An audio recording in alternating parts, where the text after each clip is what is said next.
amém? Amém. Para mim é um prazer, um privilégio poder compartilhar com vocês a palavra de Deus. Hoje o assunto é sobre família. E eu acho estranho quando alguém quer falar sobre um assunto onde ele não é exemplo. Mas graças a Deus eu tenho autoridade para falar sobre família. Amém. Amém. Primeiro porque sou nascido num lar cristão, com 11 filhos, onde 5 são pastores. Glória a Deus. Cresci rodeado de pastores. E tenho 3 filhos homens. 2 são pastores. Pastor Anderson, que dirige a filial de Natal da ADVEC, e pastor Tiago, que dirige a ADVEC da Barra da Tijuca, no Rio de Janeiro. E o mais velho, que é o Felipe, que ele é ministro do louvor também, lá na Barra da Tijuca. Então eu tenho autoridade para dizer para você que a sua família é do Senhor Jesus. Que Deus tem poder para salvar a sua família, a sua casa. Amém? Você quer isso? Abra sua Bíblia no livro de Isaías, capítulo 38.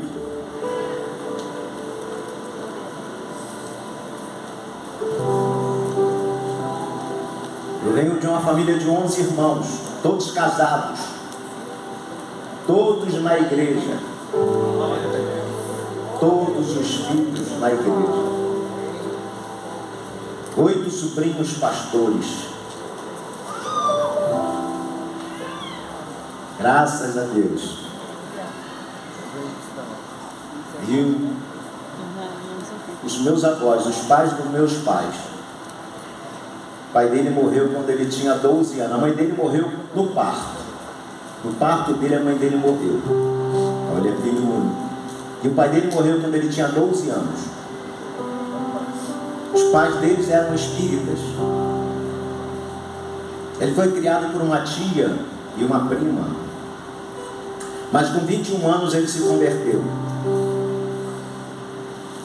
Eu só conheci da família do meu pai que a gente chamava de vó Milica, e a tia Celina, que era a tia dele e a prima. Então ele não tinha quase parente. Mas ele fez uma aliança com Deus com 21 anos. Foi quando ele se converteu. E ele se tornou pastor aos 24 anos. E teve 11 filhos. Então ele fez uma aliança com Deus. Dali para frente Deus mudou a trajetória da vida dele. Amém. Isaías capítulo 38 diz assim: naqueles dias Ezequias adoeceu de uma enfermidade mortal. Diga comigo, enfermidade mortal. Enfermidade mortal. Isso é importante. Ezequias adoeceu de uma enfermidade mortal. E veio a ele o profeta Isaías, filho de Amós, e lhe disse: assim diz o Senhor, põe em ordem a tua casa, porque morrerás, que não viverás. Põe em ordem a tua casa, porque morrerás e não viverás. Querido, nós vemos aqui nesta passagem um aviso por Deus, um aviso de Deus dado para o rei Ezequias. Deus manda o profeta Isaías ir falar para o rei: põe em ordem a tua casa, porque morrerás e não viverás. Todos nós sabemos que o nosso Deus é um Deus de ordem. Deus não é um Deus de bagunça. Deus gosta das coisas organizadas nos seus devidos lugares, e tudo nos mínimos detalhes. Nosso Deus é detalhista. Basta você olhar para a criação, para a natureza, tudo é perfeito. As pequenas florzinhas que a gente acha que não tem utilidade nenhuma, os pequenos insetos, tudo criação de Deus, tudo perfeito, tudo organizado. Você sabe que a terra está em cima de um eixo. Olha o detalhe. Eu tenho a rotação, a translação, né? Quando Deus mandou Moisés construir o tabernáculo, nós foi falado aqui, ele se preocupou com todos os detalhes. Deus deu todos os detalhes. O tamanho do tabernáculo, o tamanho da arca que iria ficar lá no Santo dos Santos, o material usado na arca, o local onde iriam ficar os utensílios. Deus se preocupou com tudo. Deus é um Deus detalhista. Na multiplicação dos pães, não houve baderna, não. Não, esse grupo aqui já comeu, aquele ali, não, esse aqui está... Não. Senta de 100, de 50, tudo organizado. O nosso Deus é um Deus organizado, querido. É um Deus de ordem. Por isso que ele manda o profeta falar para o rei: ponha em ordem a tua casa. E o que eu acho interessante, que ele não fala para o profeta, diz para Ezequias que eu vou colocar a casa dele em ordem. Ou Isaías, vai lá e coloca a casa de Ezequias em ordem. Não. Deus fala para o profeta: vai lá e manda ele colocar a sua casa em ordem. Aí eu quero só te dar um alerta. Não é o pastor que tem que colocar a sua casa em ordem. Não. A gente pode até te orientar, se você estiver meio perdido. Os pastores podem até te dar uma orientação, mas é você. E eu vim aqui esta noite para falar para você: tenha certeza, Deus quer que a nossa casa, a nossa família e a nossa vida esteja em ordem. Aleluia. É isso que eu vim falar para você esta noite. Você pode falar assim: pastor, eu tenho vergonha de expor a minha vida para falar para alguém. Esse é o pior problema que tem. Quando você tem vergonha de falar, quando você tem problemas, né, de contar para alguém o que está acontecendo com você. É claro que você não deve sair falando para qualquer um o que está acontecendo, mas deve procurar as pessoas certas. A Bíblia fala em Provérbios 18 que busca satisfazer seu próprio desejo aquele que se isola. Ele se insurge contra toda a sabedoria. Não é sábio você fazer isso, você se isolar quando tem um problema. Você precisa buscar ajuda. E os pastores estão aqui para ajudar. Pode ter certeza disso. Portanto, Deus manda o profeta dizer: Ezequias, põe em ordem a tua casa. Deus é um Deus de ordem. Você concorda comigo? Diga amém. Amém. Por isso eu tenho certeza, como eu te disse aqui, que Ele quer também a minha vida em ordem e a sua vida em ordem. Você que ainda não casou, você que é solteiro ou que mora sozinho, ou que mora com os pais, mas ainda não casou, Deus quer que você também coloque a sua vida em ordem. Deus quer que a nossa vida, a nossa família, a nossa casa esteja em ordem. E somos nós, cada um de nós, que devemos colocá-la em ordem.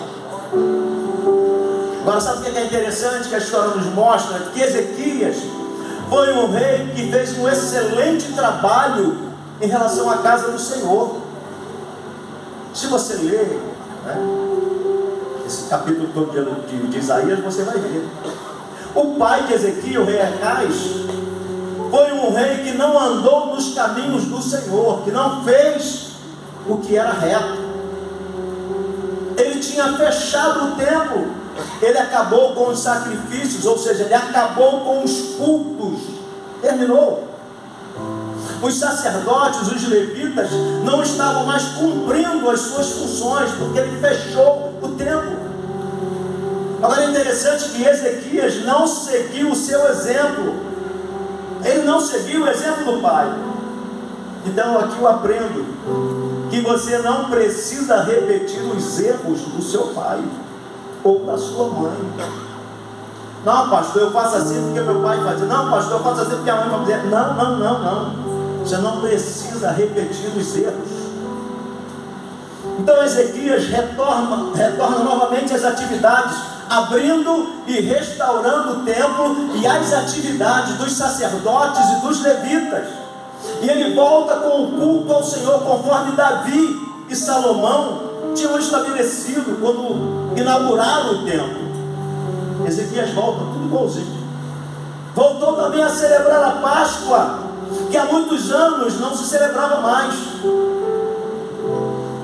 E a Páscoa era uma das festas mais importantes para o judeu, pois era a comemoração da saída do Egito, era a libertação do povo, era a maior festa.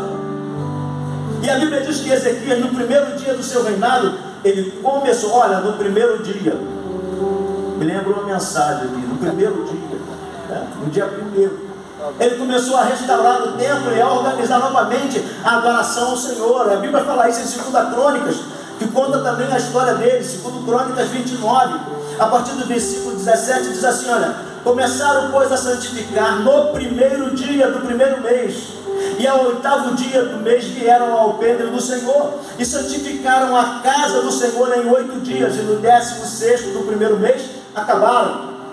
Aí no versículo 20 diz assim, então Ezequias se levantou de madrugada, e reuniu os líderes da cidade, e subiu à casa do Senhor.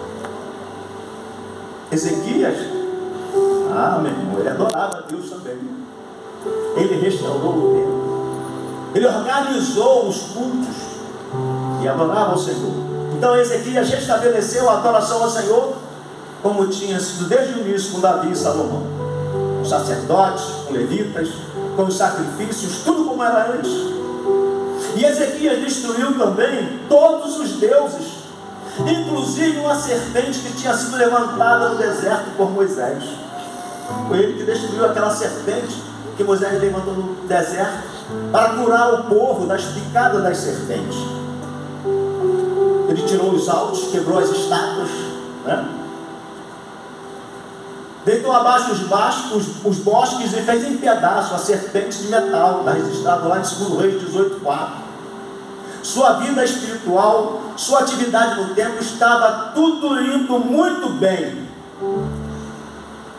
Tanto que quando o rei Senaqueribe cercou Jerusalém, ia invadir a cidade com um exército poderosíssimo, Ezequias foi lá e clamar ao Senhor. E sabe o que Deus fez? Mandou um anjo e exterminou o exército inimigo do livramento ao povo. Sabe qual é a lição que eu tenho aqui para nós? Quando a gente prioriza o reino de Deus, Deus te dá vitória, Deus abre as portas, Deus responde, Deus faz milagres. Meu irmão, Deus abre portas, Deus responde quando nós priorizamos o reino de Deus. Um anjo só destruiu todo o exército, 185 mil soldados. Então quando você faz a vontade de Deus, pode ter certeza. Então Ezequias estava por cima, mas a casa dele não estava em ordem. E tem gente que pensa que Deus está preocupado só com a sua ação na igreja, só com o seu comportamento na igreja, só com a sua atitude na igreja. E eu costumo dizer que aqui eu olho para vocês, só vejo santo. Aqui todo mundo é santo. Oh, que coisa, não é possível. Essa mulher é um doce. Não é rabugenta, não pode. Isso não é um cavalo selado, não é possível. Esse camarada é gente boa. Então eu costumo dizer que na igreja todos são santos. Mas aí eu te pergunto, como anda o seu relacionamento familiar? É muito importante o seu relacionamento, o seu comportamento no meio da sua família, com a sua esposa, com o seu esposo, com os seus filhos, o seu comportamento lá na sua casa, no seu trabalho, na sua escola. Lá nós somos o verdadeiro eu, né? E seu comportamento fala mais alto que suas palavras, não tem jeito. seu comportamento fala mais alto. A Bíblia não entra em detalhes, mas eu aprendi com um grande pregador, Ezequiel Gomes, que a Bíblia fala explícito e implicitamente. Então eu posso conjecturar, quando nós lemos essa história, que Deus quis alertar Ezequias quanto aos seus descendentes, pois Deus já sabia que iria curá-lo. É isso, pastor? Eu estou conjecturando. Mas ele queria que esse episódio ficasse marcado na vida de Ezequias. Sabe por quê? Como é que ele vai mandar alguém colocar a sua casa em ordem se ele está com uma doença mortal? Ele está com uma doença mortal, ele vai morrer. Como é que alguém vai botar alguma coisa em ordem se ele vai morrer? E está aqui, eu lembro disso, você repetiu. Ezequias foi ferido de uma doença mortal. Aí o profeta fala para ele: põe a sua casa em ordem. Se eu vou morrer, como é que eu vou botar minha casa em ordem?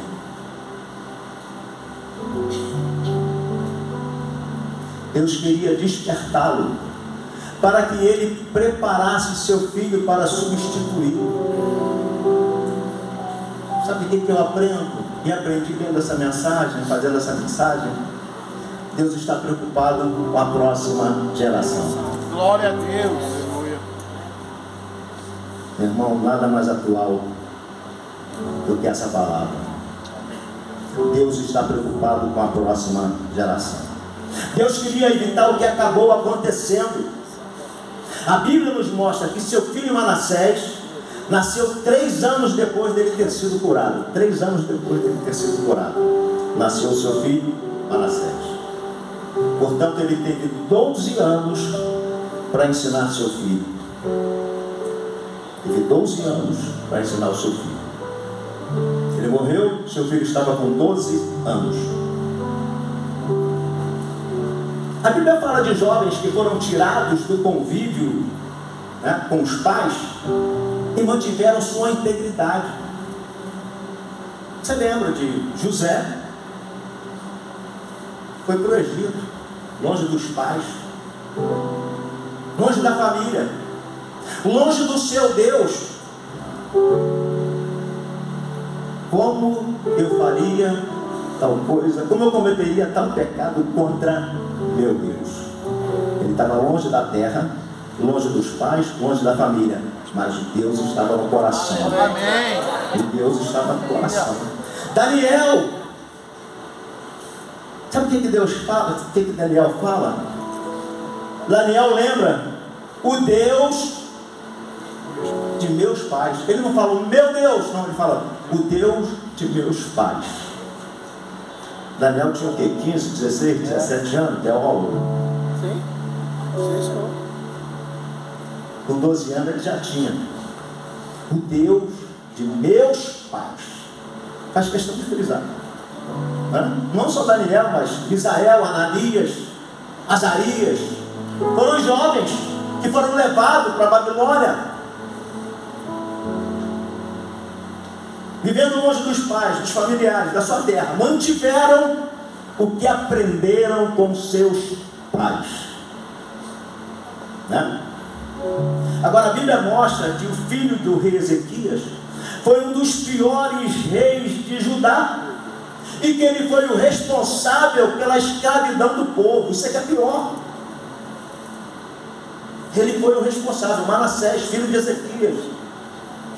E o profeta Jeremias fala isso. Em Jeremias capítulo 15, versículo 3, olha o que Jeremias diz: porque visitá-los-ei, Deus falando através de Jeremias, porque visitá-los-ei com 4 gêneros de males, diz o Senhor, com espada para matar, com cães para os arrastarem, com aves dos céus e com animais da terra para os devorarem e destruí-los. Entregá-los-ei ao desterro em todos os reinos da terra, por causa de Manassés, filho de Ezequias, rei de Judá, e por tudo quanto fez a Jerusalém. E é por isso que eu quero trazer um alerta hoje para nós, para vocês, para a igreja do Senhor Jesus. Vocês são responsáveis pelo ensinamento das próximas gerações. Vocês são responsáveis. vocês são responsáveis. Deus queria evitar a destruição da geração futura. Era o que Deus queria evitar. Para isso que alertou Ezequias.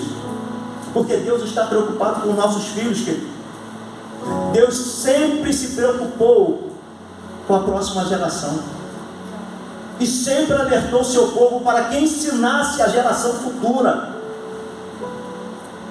Desde o tempo de Moisés. Deuteronômio capítulo 6. O que Deus manda Moisés falar ao povo?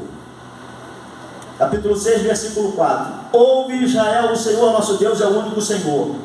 Amarás, pois, o Senhor teu Deus de todo o teu coração e de toda a tua alma e de todas as tuas forças. E estas palavras que hoje te ordeno estarão no teu coração, e as ensinarás a teus filhos. E as ensinarás a teus filhos, e delas falarás, assentado em tua casa, andando pelo caminho, e deitando-se e levantando. Também as atarás por sinal na tua mão, e te serão por frontais entre os olhos, e as escreverás nos umbrais da tua casa e nas tuas portas. Você entendeu como Deus manda você ensinar o seu filho? A maneira que Deus manda a gente ensinar os nossos filhos? Isto foi o que Deus ensinou. Agora, sabe o que a gente vê na Bíblia? Que o povo, desde o início, falhou nesse quesito. Desde o início. Juízes capítulo 2, versículo 8. Logo depois que a terra foi dividida. Olha o que diz. Juízes capítulo 2, versículo 8. Faleceu, porém, Josué, filho de Num, servo do Senhor, com a idade de 110 anos. E sepultaram-no no termo da sua herança em Timnat-Heres, no monte de Efraim, para o norte do monte de Gaás. O versículo 10 diz: e foi também congregada toda aquela geração a seus pais. E outra geração após ela se levantou, que não conhecia ao Senhor, nem tampouco a obra que ele fizera a Israel. Você percebeu? Deus avisou, mandou Moisés avisar. Depois de Josué, surge uma geração que não conhecia a Deus. Deus disse como eles deveriam fazer. Sabe o que Deus diz ali no capítulo 6? Tu vai ensinar quando ele vai acordar, quando ele for dormir, durante o dia, quando você for sair, você vai falando com ele, no caminho, em casa você vai botar na mão, vai botar na testa, porque não tinha Bíblia. Bota na mão, escreve o versículo, bota nas portas, nos umbrais. Eles erraram. Sabe por quê? Dá trabalho, queridos. Dá muito trabalho. É claro que teve aqueles que fizeram certo. Tem aqui as passagens do livro de Daniel, daqueles da turma. Mas teve também aquele povo que quando Elias falou: Senhor, eu estou sozinho, Deus falou para ele: tem 7.000 que não se dobraram. Tem 7.000 que ensinam o seu filho como devia fazer. Teve 7.000 que ensinaram os seus filhos. 7.000 que obedeceram, que faziam o certo, mas a maioria não fazia. A maioria fizeram errado. E se você estudar a Bíblia, você vai ver. É interessante, porque isso aconteceu até na família dos sacerdotes. É incrível. Na família dos pastores. A Bíblia diz lá em 1 Samuel 2,12, diz assim, olha: eram, porém, os filhos de Eli. Quem era Eli? Profeta. Quem era Eli? Eram, porém, os filhos de Eli. Agora ouve bem. Filhos de Belial. Não conheciam ao Senhor. Agora me diz, como uma família criada dentro do templo, oferecendo sacrifícios. Irmãos, eles eram criados dentro do templo. Os sacerdotes moravam no templo. E eles eram filhos de Belial. Aqui. Aí Deus levanta Moisés. Deus levanta Samuel. Samuel presencia tudo isso. Samuel sabia que os filhos de Eli eram filhos de Belial. Deus fala para ele: eu vou te levantar no lugar dele, porque ele não corrigiu os seus filhos. Deus falou para Samuel. Aí Samuel vê Deus tirar Eli, que morreram os 3 no mesmo dia, tanto Eli como os 2 filhos morreram no mesmo dia. Entra Samuel. Aí a gente pensa o quê? Samuel vai fazer diferente. Poxa, eu vi acontecer isso com essa família. Botei a barba de molho, né, como diz o ditado, vou fazer diferente. Samuel faz a mesma coisa. Olha o que diz 1 Samuel 8:1. E sucedeu que, tendo Samuel envelhecido, constituiu a seus filhos por juízes sobre Israel. E o nome do seu filho primogênito era Joel, e o nome do segundo, Joel. E o nome do seu segundo, Abia. E foram juízes em Berseba. Porém seus filhos não andaram pelos caminhos dele. Antes se inclinaram à avareza e aceitaram suborno e perverteram o direito. O profeta, o juiz, que foi criado dentro do templo, que viu o que aconteceu com a família de Eli, ele cai no mesmo erro.